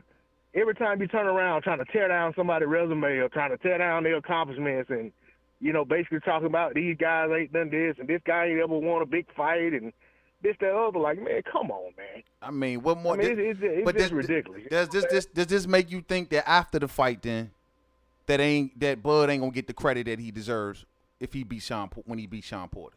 You don't think that then the credit? If it's like this before the fight, bro, it's no way that the credit gonna come after the fight. We saw what happened with Kell Brook, right? Right. I think you and I were standing on the same line of we really don't want the Kell Brook fight, but since y'all saying you want to see the fight, Bud need to fight somebody. He need to fight Kell Brook. So when he finally does, when he fight the guy, you got the same folks picking Bud to lose by stoppage, picking Kell Brook to win. They seen the way in. They still stood on their pick. But then when the man went out there and got mollywopped, he was a shell of himself. Man, listen. Can't win. I have no disdain, no dislike, no disrespect for Errol Spence Jr. at all, right? I always say, like, I scratch my head at people who talk down on Errol Spence Jr. and try to, shoot him down all the time and take shots at him. And I'm like, man, what's wrong with these people? This dude is this dude's good for the sport. Damn, he good fighter. seems like a solid guy. I mean, ain't nobody perfect, but you know what I'm saying? He seems like a really solid dude. And you know what I'm saying? And when it comes to the athleticism and who he is as a fighter, how can you not like him? But I'm saying that to say this: if Kell Brook was if Kell Brook is broken, he been broken ever since Triple G fight. Ever since. You know what I'm saying? Right. And if he wasn't broken after that, he ain't broken now. You know what I'm saying? At least he wouldn't when he got in the ring with Bud. Especially after coming off So, 3 you know straight what I'm wins. Especially after having 3 straight wins. Exactly. And that's the thing that get me is like, you know, so how if that's the position people took after that, you can already hear the talk and the chatter with Shawn Porter. You know what I'm saying? It's like, oh yeah, but Shawn kind of shot one. He done been through so many wars.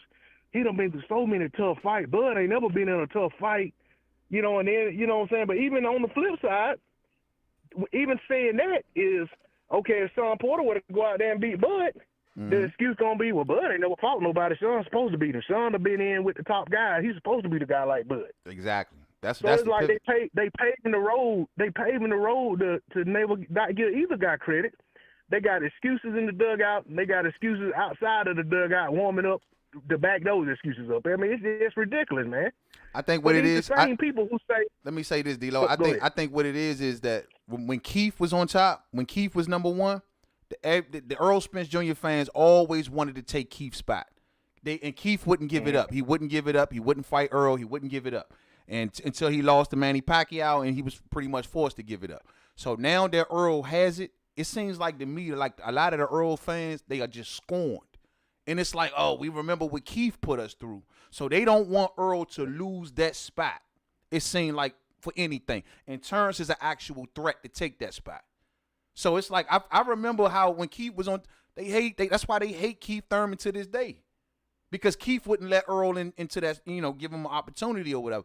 And I think that, because it's almost like the same thing to a certain degree. You know what I'm saying? How Keith did Earl, now how Earl kind of doing Terence and so on and so forth. But I think that's what it has a lot to do with. Now that Earl is in that position, they are so paranoid for him to lose it that they got to down Crawford at every turn that they can. That's just my opinion. You remember how much love these same folks had for Bud before he came to 47? Exactly.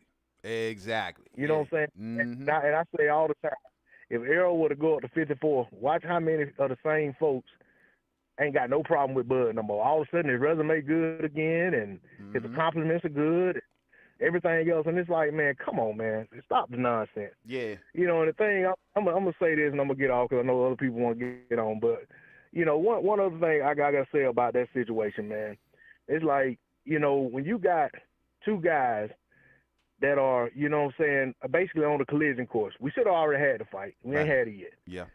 But, you know, at the end of the day, they got to get there. So you got other fights that got to happen, you know what I'm saying, in the interim. They got to keep winning. You know, we seen what happened with Joshua and Wilder. So, you know, in hopes that the fight going to happen. But right now, you know, we got what we got. And at the end of the day, man, you got two, you know what I'm saying, two respectable, solid fighters with good resumes who, you know, like I said, ain't got nothing to hang their head about when it comes to their careers.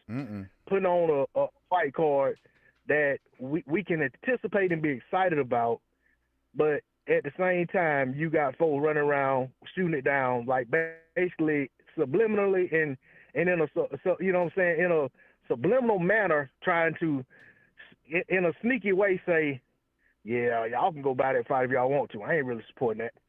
You know, but it's like, I don't care what people do. That's you know what that's terrible though, bro. Somebody say, don't complain. Bro, this is a possible fight of the year. This is a possible fight of the year. Yeah.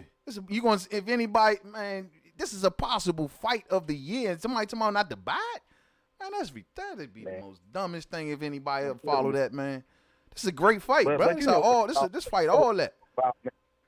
It's all about. It's all about, you know, worrying about leverage of these fighters. Like, I could care less about who get what or what. I mean, I want these guys to be compensated. I don't care who get more. I don't care who got more out of Porter and Crawford. You know what I'm saying? That ain't none of my business. Truth be told, I don't even care what it sell. I don't even care what it sell, D-Lo. Right. I'm just glad that they happy enough to come together, you know, that they felt good enough about what the offer was. They going to come together and make a fight that we, as fans who are going to support it, can get an opportunity to come see it. Facts. But, you know, and the other thing, I got to say, one more thing. That's it. The other thing I want to say, man, like a lot of these guys attach themselves to these fighters.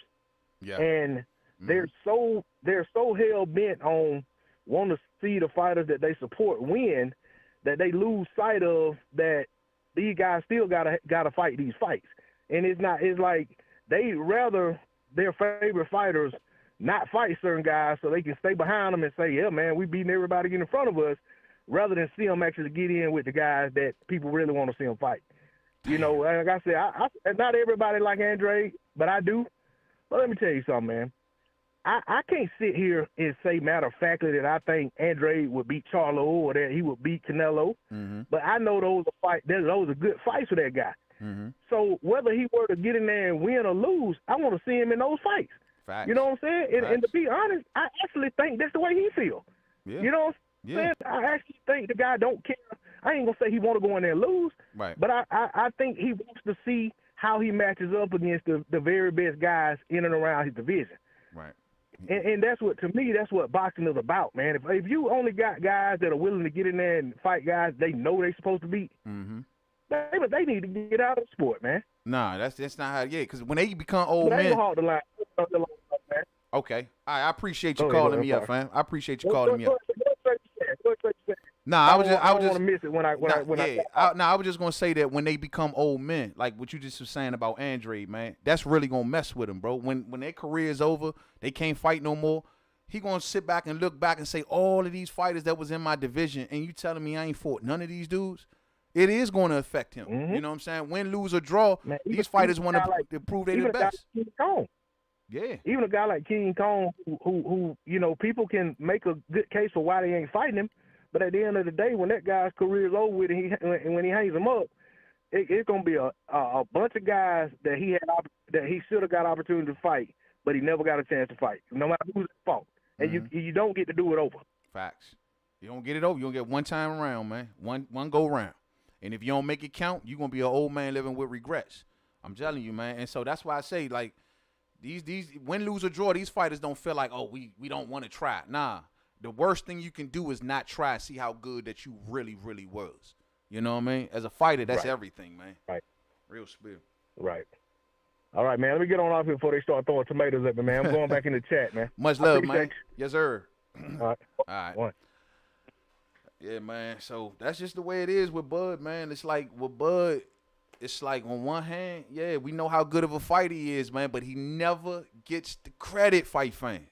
He never, ever, ever gets the credit that he deserves. Like D-Lo was just saying, and I agree. I've been hearing a lot of it too. A lot of diffusing, people want to pour cold water on it. Why I would never understand how that comes from a boxing fan. That doesn't come from a boxing fan. That comes from a man fan or something. That don't come from no boxing fan will want to cheat themselves out of this fight. I don't give a damn what it sells. Some things that we just got to just say, leave it alone, fight fan. This is a great fight. When we worrying about sales and stuff like that, we ain't freaking promoters. We are boxing fans. I'm going to be able to sit in my living room or go to this event and witness a damn cracking ass good fight. Shawty, that's all that matters. That's all that matters. Now, like I was trying to tell y'all before D-Lo called up, a lot of y'all give me a tougher time about Porter as far as accepting this fight. Now, Porter, you know, and Crawford is giving Porter a lot of credit for accepting the fight. I give Porter a lot of credit for accepting the fight, but a lot of the fans say, no, it's because, you know, Porter walked away from this, and it's because of the $4 million payday and everything like that. That's cool. He had to be coerced back. That's true, but we got him, and I'm happy to just for that point alone. You know what I'm saying? Hold on. Let's get back to the rest of some of this interview. Y'all can feel free to call me up at any time. Let me get to some of y'all comments, man. Salute to the fam, man. Mike, what you talking about? Mike, what you talking about? That's a damn lie. He did not take much punishment in the Triple G fight. Just got an injury that Brook stops Crawford. Hold up. Did you just say Kell Brook didn't take no damage in the Triple G fight, Mike? Mike, stop, Mike. You know Kell Brook took a whole bunch of damage in that. He had his fucking face broke, bro. He put in medical extension after medical extension. What do you mean he didn't? Bro, he had to go up 2 weight classes. This is what, look, I know a lot of people don't like it when I say that I felt as though Kell Brook was just fine when he fought Terence. He had 3 wins at a higher weight class. Michael Zarafa ain't no slouch. Kell Brook could have went on and fought big fights at 154. He was in position. He chose to come back down and wait himself after a 6-month training camp that expanded over several countries. That's just what happened. The man had rocket ship titanium implanted in his forehead. He was ready to go. He was the T1000. He was Brook 1000. So don't tell me that the man wasn't ready. He was ready to go. You know what I'm saying? And you telling me that in the Gennady Golovkin, who broke his freaking face, and he tried to tell the IBF, like, hold on, I'm not ready for Earl just yet. I got to get my face together. So he put in one, and the IBF granted it. Then it came back around again, and he put in another one, and the IBF was like, okay, we'll give you this one too, but you better get it together. Then he tried to put in a third one, and they shot it down. And they told him either you fight or lose the world title. He wasn't even ready to go. That's how it went. But guess what? How many medical extensions did he put in against Terence Crawford? The answer is 0. Who came looking for that fight? Did Terence Crawford fly over to the UK looking for Kell Brook? Hell no. Kell Brook came over here looking for Terence Crawford. Funny, Spence fans tell me, main man, you can't blame Earl for fighting Lil Mike because Mikey came looking for him. But I got to blame Terence Crawford for fighting Kell.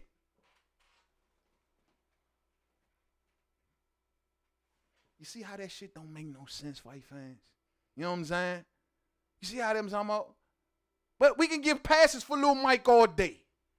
Man, and I'm willing to accept your arguments on that. You right. Mikey did come looking for Earl. He didn't have to accept, but he came looking for Earl.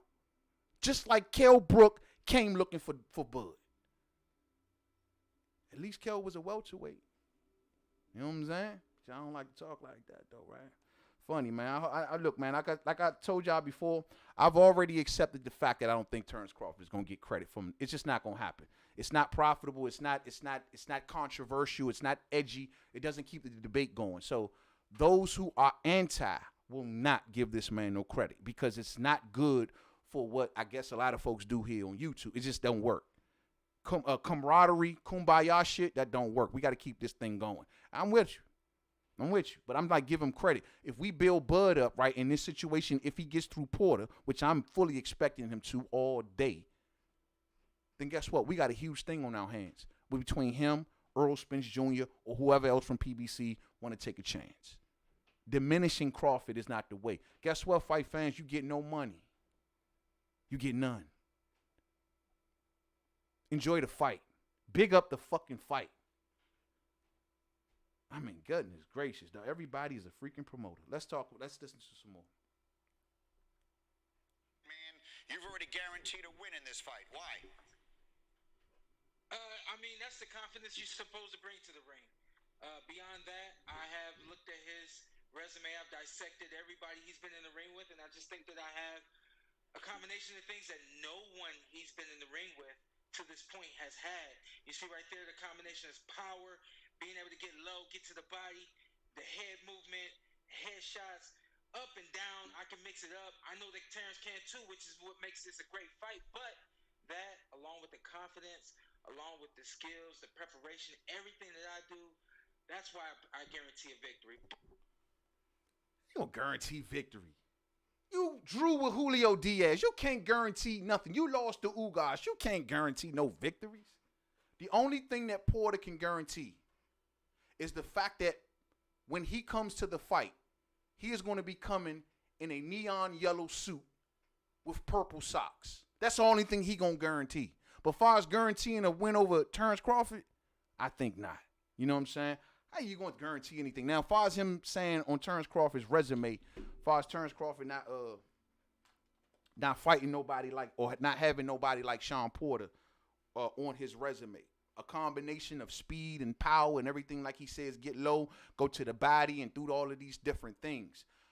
I got to be honest about this. When I think back throughout of Terence Crawford's career, and I'm very familiar with his resume, do I think that anybody was like Shawn Porter that he fought? I can't say totally. Not all together in one body. I think he fought people over time that have a lot of the same attributes that Porter have, but not all the way Porter. You know what I'm saying? Like, for example, like Jeff Hearn was like a bootleg version of Porter. Like a bootleg Porter. Let's just call it. He was like a bootleg Porter. Jeff Horn came forward. He was aggressive. He tried to make his way to the inside also. Try to beat Crawford up and be dirty with him and wrestle with him and things like that. But Jeff Horn had no athleticism about himself. Jeff Horn did absolutely no feints. Jeff Horn was straight up and down, no special effects. You knew he was coming to be dirty. You knew he was coming to be aggressive. You expected it. You saw it a mile away. He didn't feint you. He ain't had no stutter step. He didn't have no lateral movement. He didn't have the footwork to turn you around while on the ropes and stuff like that. That's what Shawn Porter does. Even when Terence Crawford fought Juan Diaz. No, Juan Diaz is an Olympic gold medalist, good, but I don't think he had nearly the power of a Shawn Porter. I just don't think he did. So the truth be told, honestly, maybe with the total skill set of Shawn Porter, perhaps no. But he has fought people where they do somewhat a lot of the things that you do, Shawn Porter. And he's handled those people with ease. With ease. Easy work. And then one thing that I'm going to say that maybe I should. Well, I don't want Terence Crawford. The one thing that I noticed on Crawford that he needs to get out of and just realize it. I noticed it in the Jeff Horn fight. You can't move straight back, bro. You do a lot of straight back movement. Watch that shit. You're going to have to take Porter to ankles. That straight back movement ain't going to be good. You lose your foot and going backwards, Porter can knock you down that way. That's the only thing. I noticed that in the Jeff Horn fight. He had the footwork advantage over Horn, but he was going straight back. Now, we all know Shawn Porter gets popped with the jab, right? Imagine that strong jab from Terence Crawford. That's the secret weapon. I've already told y'all this. Shawn Porter going to get beat up with a jab this fight fans. Watch. Shawn Porter ain't never felt a jab as hard as what Terence Crawford's going to hit him with. When Terence go to southpaw and his strong hand is the jab, he going to beat Shawn Porter up with the right hand jab before sizing him up. He going to tame him with that right hand jab. The same way he tamed Jeff Horn with the right hand jab. The same way he tamed Diaz with that right hand jab. The same way he tamed Beterbiev. Same thing. With the jab. Because it's strong. The same jab that he knocked Kell Brook halfway across the ring with. That jab. That's the secret weapon that Porter ain't going to see coming. So I agree with Porter. I don't know if Terence Crawford has been in the ring with somebody that has his total attributes all together in one body. But I can break down about 3 different fighters, you know what I'm saying, that all do something similar to what Shawn Porter does. You know what I'm saying? Real spill. Let me see what y'all talking about. Hey, what's up, man? Derek Will says, man, salute from the 504. Yo, DC got some gas. You already know. We got that fire, shout. That purple punch all day. You know what I'm saying? Yes, sir, man. Salute to Derek, man. Come out here, bro. We got it all day, Slim. Everywhere. You know what I'm saying? Everywhere. Pac-Man says, if you my friend, fight me, says Mike Tyson. Facts. That's the way it's supposed to go, so we all can make some money. D-Lo says, not at all. Bud actually seemed uninterested in fighting Brook. He didn't go looking for that fight. He even, remember when he stepped to him, he was like, you gonna make weight? He didn't even know if Kell Brook was gonna make weight. He like, you gonna make weight?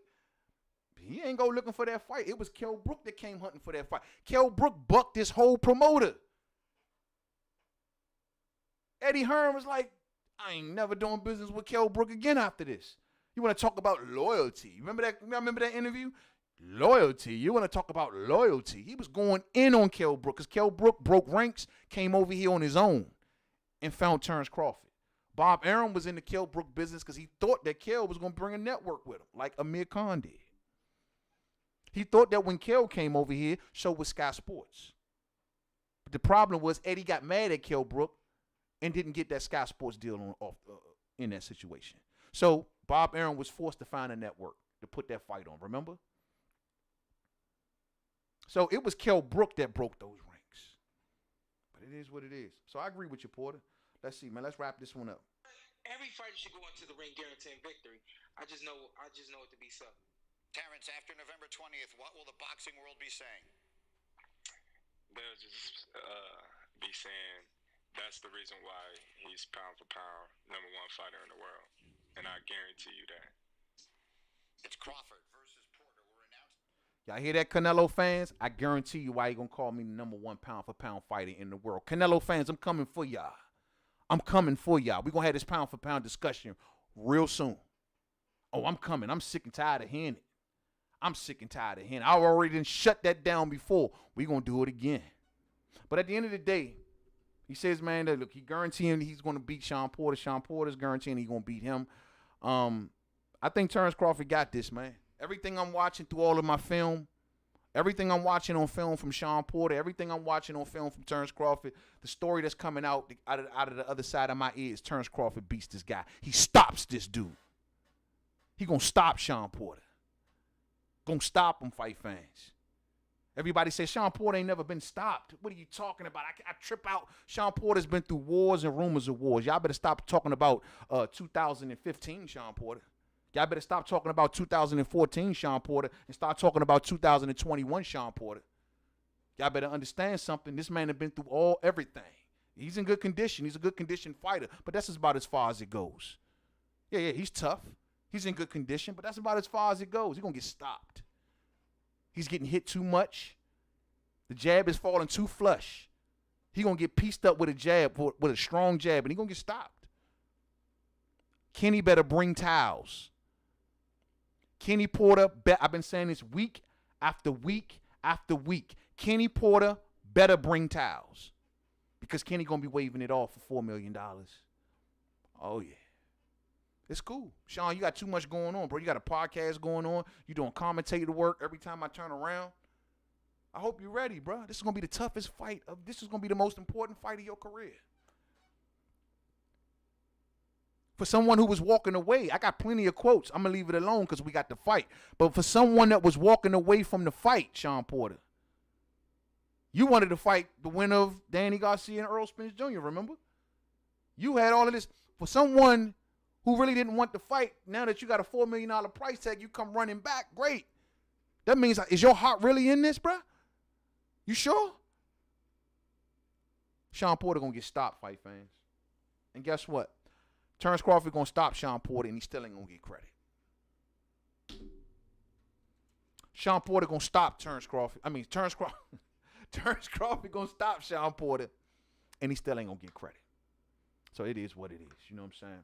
It is what it is. Hey, Fuller. What's up, Fuller? Fuller, my main man, Fuller Sports, bro. Supposed to have that blue suit, homie. You fan.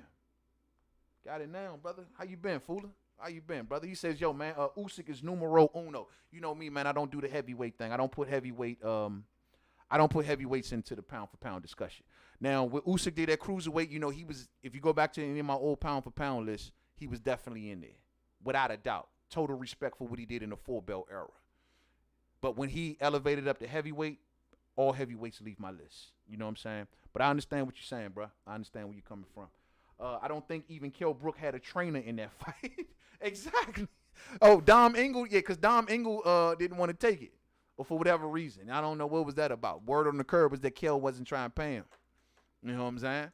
So, yeah, Dom Ingle, you know, Kell Brook was going all over the world. Right? He was in Florida for Tuna. He was here. He was there. He was going everywhere. You know what I'm saying?